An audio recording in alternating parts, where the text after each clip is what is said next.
SteamWorld is a vaunted franchise, and it's best on Switch, as the slew of games have proven, the sales have proven, and now a new game enters the ring. Is SteamWorld Quest full of smoke, or could it be the best image-informed title yet? Well, that's what we're here to find out with all of you in our review discussion for this card-based RPG. Gabe, we both have beaten the game, we both clocked in around 14 hours, and it's pretty freaking good. Yes, absolutely. The pedigree of image inform.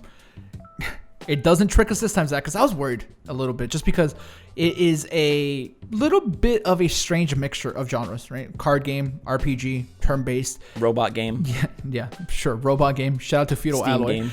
Yeah, like it's not a typical genre mixture, and seeing them execute in the way they did is really, really satisfying. I'm glad that Image and Form can remain one of my favorite small developers on Switch, because they've done it again, Zach.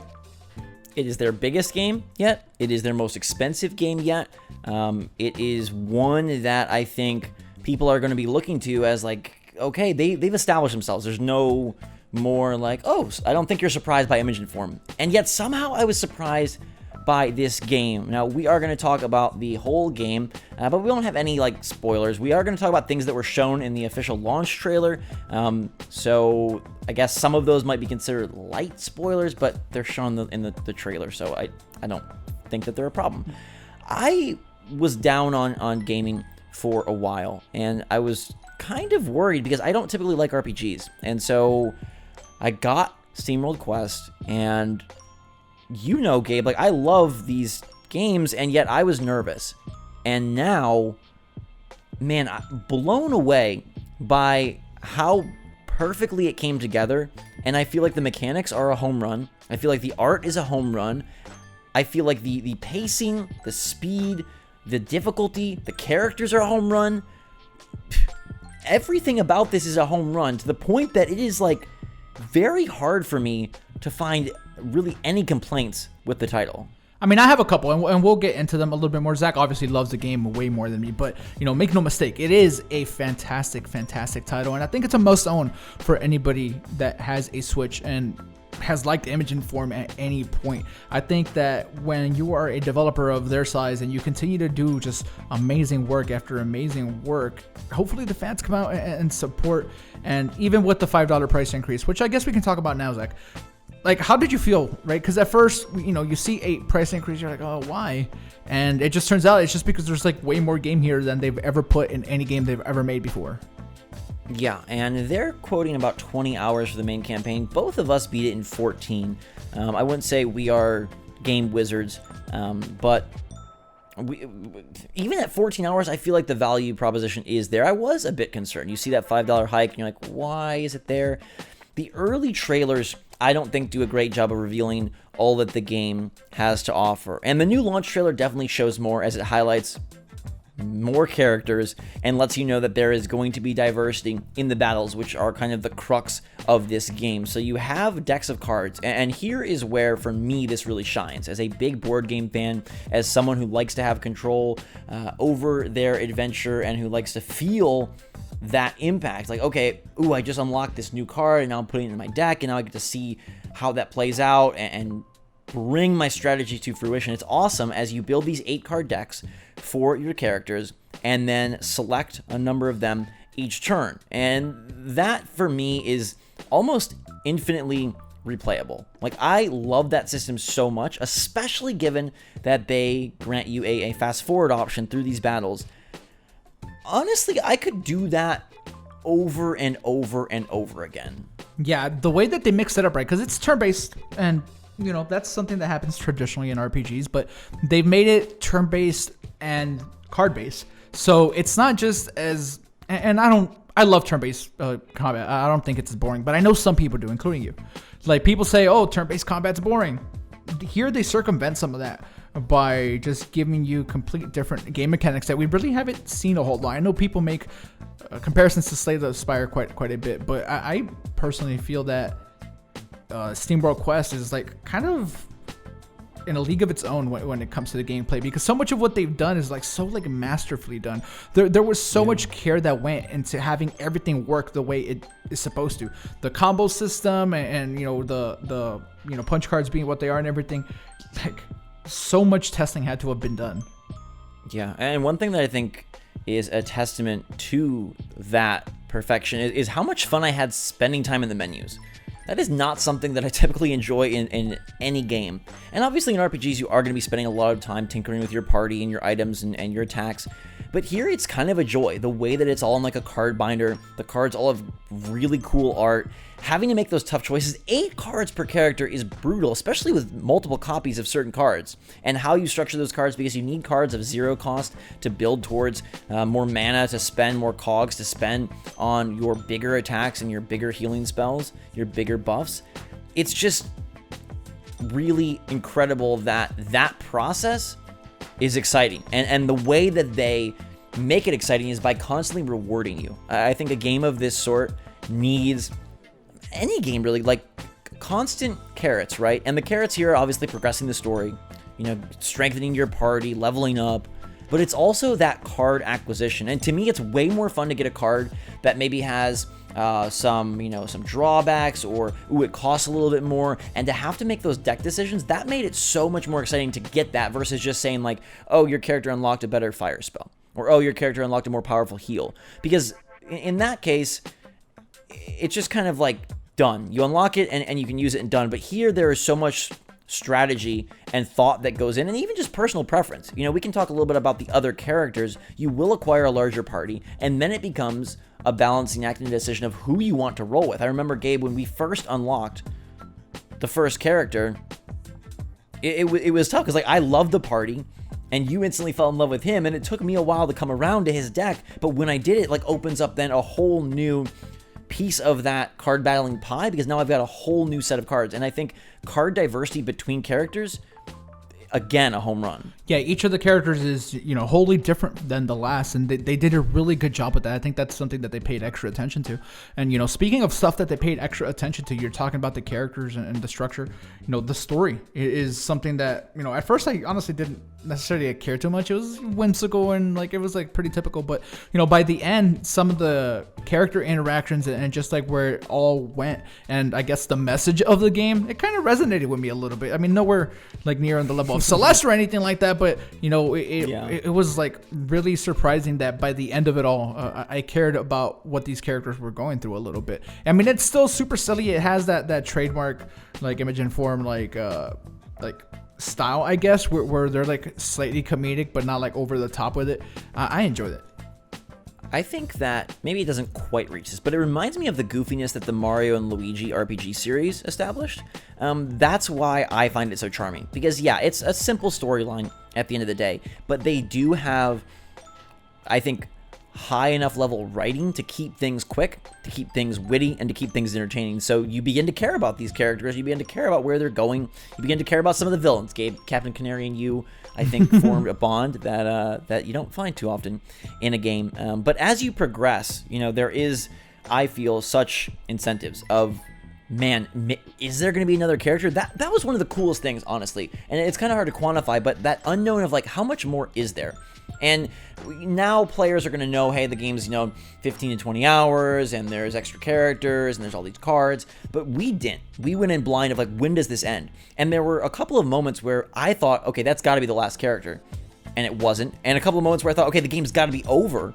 And it wasn't. And I guess without knowing what the recommended play length was or seeing the launch trailer, it really impressed me that it kept building, and I feel the complexity of the game will surprise players. We called this out in our preview as a game like an RPG for people that don't like RPGs, but it's also an RPG for people that do like RPGs, I think is safe to say, because of how the systems build. Eventually you're comboing cards, you're comboing characters. The cards themselves have a lot of unique effects, and you're getting all the statuses that you would expect from a traditional RPG. You're zooming in and taking a look at the enemies and their weaknesses, their strengths. You're putting together multi-turn plans to take down and also heal, and eventually as those enemies strengthen and as the bosses become more brutal, you're dealing with multiple status effects, characters that are completely disabled, and you really have to figure out a deck that is going to give you at the same time multiple options, but still a congruent, consistent strategy. Yeah, I mean, I have to agree with you there. But Zach, what I want to do is maybe say a couple of our favorite things about the game, and then I do want to say a little bit of we got to throw some criticism at it, right? Because I don't think it's a perfect game, at all. I think it's quite amazing, honestly. But all right, so if you had to say, what are your 2 favorite things about the game? I love the deck building and just going through those cards and trying to select 8, because that number, trust me, it's so slim. And we had different selections. There were times, Gabe, where you would tell me about a card that you were using consistently. I was like, I didn't even unlock that card, because you're going from room to room in these preset paths, and sometimes you'll stumble upon a chest, and in that chest will be a new card. And they also do story reward cards, so as something happens in the plot, that will unlock a new ability or card that is very contextual to what's going on. I found that neat as well. So that's 1. And then 2 for me has to be the fact that you do eventually amass a party. I didn't know that they would have the scope or the scale to do that, and I think those cards and the diversity that they're able to have, because the difference between our Millie's deck and Oryx deck and Galio's deck, it's pretty cool, and I found myself just enjoying how each character fit into my overall deck card strategy. Okay, just totally off topic. I just thought of this question. Did you ever run into this thing where you almost wanted to stop fighting cards because you thought it would mess with your beloved deck? So because at one point I had a deck that I was really happy with. I'm like, maybe I don't want to find cards, because if I find something really cool, I'm gonna mess with it, and it's perfectly balanced with the way I play. Did you experience that at all? I think there's absolutely a little bit of collectible unlockable guilt, where it's I've got 6 new cards, and I really should use one because they're kind of cool, but I love the deck I have. So if that's what you're talking about, I absolutely ran into that many times. Okay, cool. I was just making sure. And now, Zach, with your permission, I would like to say a couple of things that maybe aren't so great about the game. And I'm sorry, Zach, I know you don't like the game being spoken about in any negative nature. And to be fair, guys, I strongly recommend the game.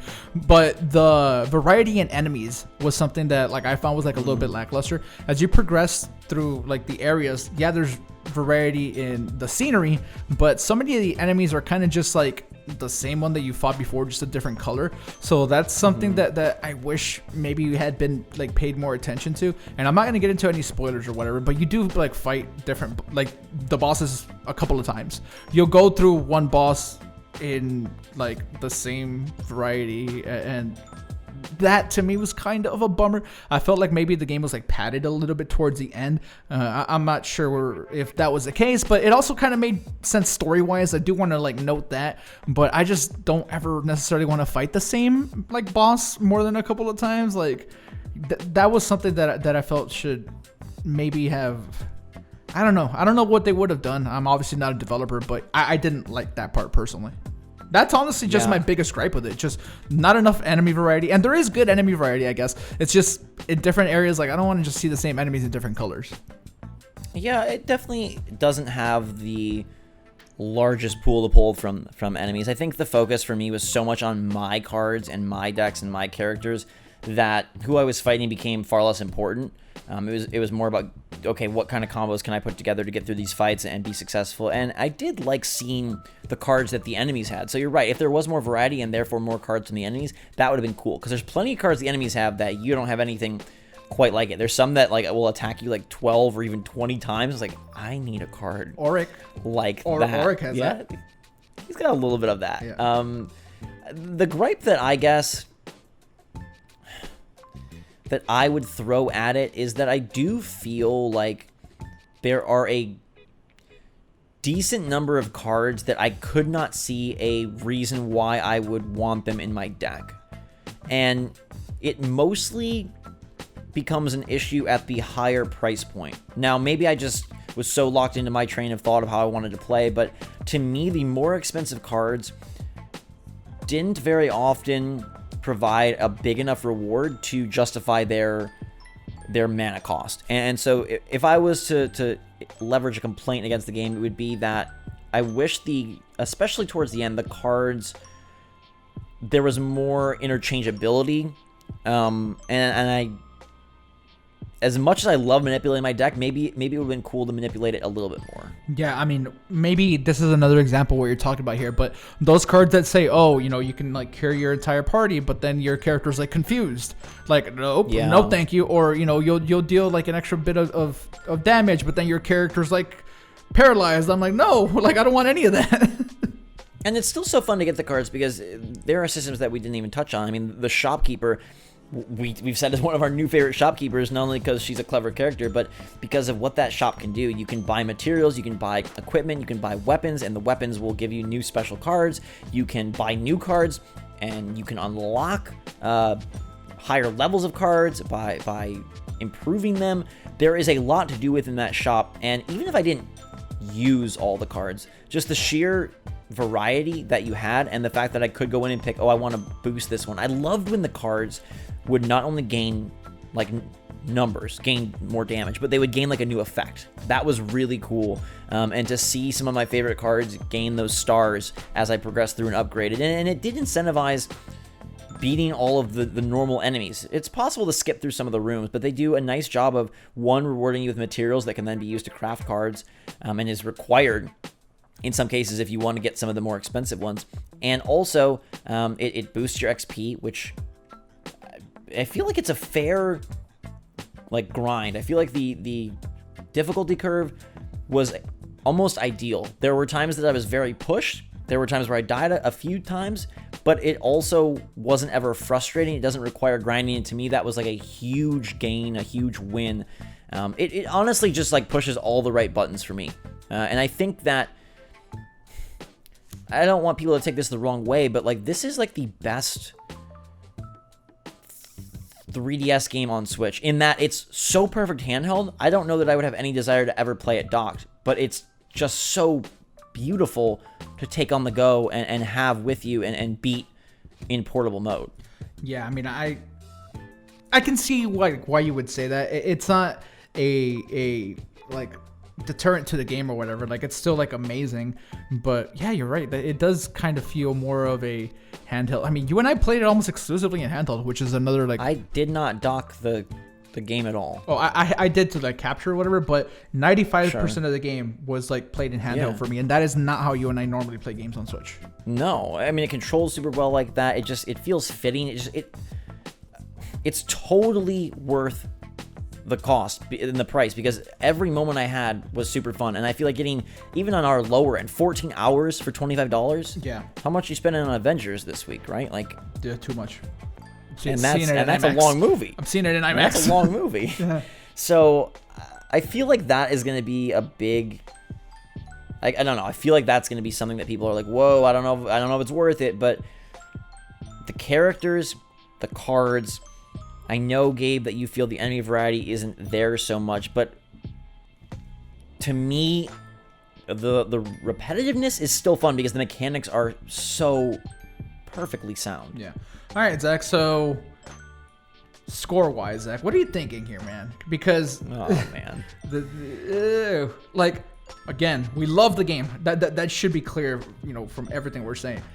Zach, what would you score it? I genuinely feel that this has quickly climbed into my top upper echelon of Switch games. I am close, and I like to give games, some time before I crown them a true champion, just because in the moment stuff is very exciting, but in hindsight you have a little bit better perspective. But I'm wavering with the idea of calling this my favorite Switch game. I love it so much, and for me, it bringing about so many smiles, such an intense pace of play. I wanted to get through this game so quickly, and yet it was so good. It was like, towards the end, I was like, do I save it for a day so I have a little bit more? There's not a whole lot of endgame content, but there is a Coliseum where you can go back and fight I guess, waves of challenges, waves of enemies and bosses to unlock more materials, more rewards. I don't know what happens when you get to the end of those. We haven't yet, but you can continue to boost your characters if you will. They don't promise DLC. They say currently no, but if it's wanted, they will, and I really want it, so hoping that they do. To me, this is a 10 game, and I know that sounds crazy, but I'm not the person that has a problem giving it out of 10. Like God of War last year is a 10 for me. BioShock is a 10 for me. And those games still have some shortcomings. But the amount of fun I had here, the amount of creativity, and I think polish that is put... Like, these are smart developers in so many ways. They are smart. They value the player's time. They take advantage of the resources they have to craft something that feels unique, but also super polished. I love the art. I love the little story. I love the constant rewards and sense of new elements being revealed. It's a 10 for me. Okay, it's not quite a 10 for me, but I think I'm a little more like critical than you when it comes to like scores, at least. I think I like way more things than you, but like for me, like a 10 is almost like I personally... Unachievable? Yeah, like no, it's not unachievable. But for me, it's like reserved for like you mentioned BioShock. Like to me, that Link to the Past, stuff like that. And to me, this isn't on that level. I think it's a very, very strong 8.5 or maybe a 9, something like that. I have no problem with either of those scores. It's a phenomenal game. I don't think that anyone would regret the purchase, even with the $5 price hike from what they normally do. So, yeah, I think we both, wholeheartedly recommend it, and I challenge anyone to not have fun. Give it a chance, and I'm sure that you guys will enjoy it. It does enough new things, or at least different things, that like I feel they're masters of exploring new genres and convincing players to explore those genres as well. So if you like Dig, if you like Dig 2, if you liked Heist, I think you owe it to yourself to give this game a chance. And for me, it brought back so much zest and zeal and enthusiasm for gaming, because I love... It's a passionate game. You can just tell that they really invested their hearts into every area, and it's great. It's not like, oh, they invested their hearts and it's cute. It's great. And I think right now, I'm hard pressed deciding between Celeste and SteamWorld Quest as my favorite eShop game. Hey, I'm glad you love it as much as you do. Celeste still holds a crown for me personally. There's so much to say. We could continue to talk. We could dive into spoilers and talk about our favorite characters and our favorite cars, but want to leave some of that mystery still out there for you. That is our SteamWorld Quest review. A wondrous game that justifies its price point and adds another jewel into the image-informed crown, whether it's a 10 from me or an 8.5, 9 from Gabe. We both had a ton of fun. Our texts back and forth throughout the adventure were just awesome. So much fun sharing of information and progressing through together and beating bosses together. The final boss liked me a lot less than he liked you, though. Well, yeah, I made sure that I never had to experience that again. It's a long final boss. That is a long final boss. We're talking so much HP. But again, that to me, that was another one where like the mechanics are so good, I kind of lost track of time, and it just flew right by. Well, the days until release will fly right by. It comes out on Thursday. Let us know if you plan to pick up the game for yourself and what you think based on what you've heard today. We will be covering many more games in review form in the future. But for now, thanks so much for watching, everybody. Hit that like button if you enjoyed the video. For myself, Gabe, our Millie, and the rest of the SteamWorld Quest crew, SwitchForce out.